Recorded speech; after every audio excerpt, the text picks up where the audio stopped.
大家好，依家就同大家介紹返西門子電磁爐嘅10項安全設計。1. 無火煮食。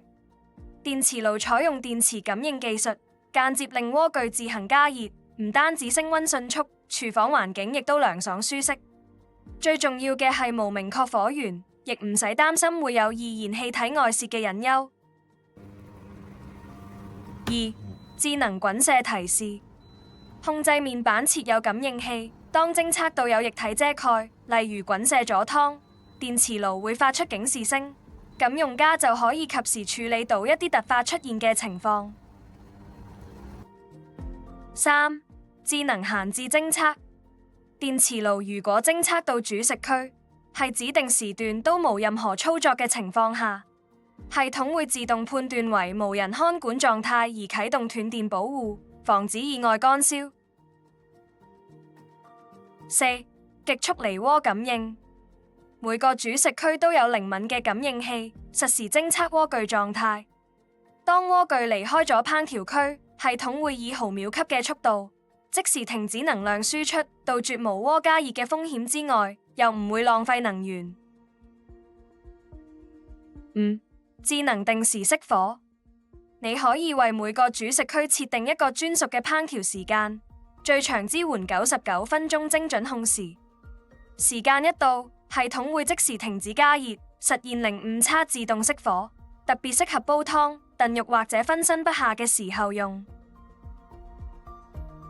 6. 耐熱防衝擊玻璃。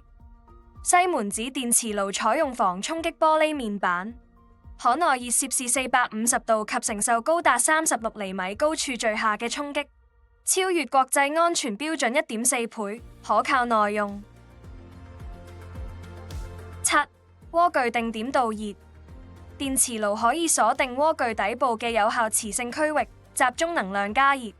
同一時間，周邊嘅非煮食區域仍然保持係常溫狀態，就算唔小心煮翻咗啲食物，亦都唔會被加熱到，要抹翻乾淨佢都安全好多。8. 異物智能辨識。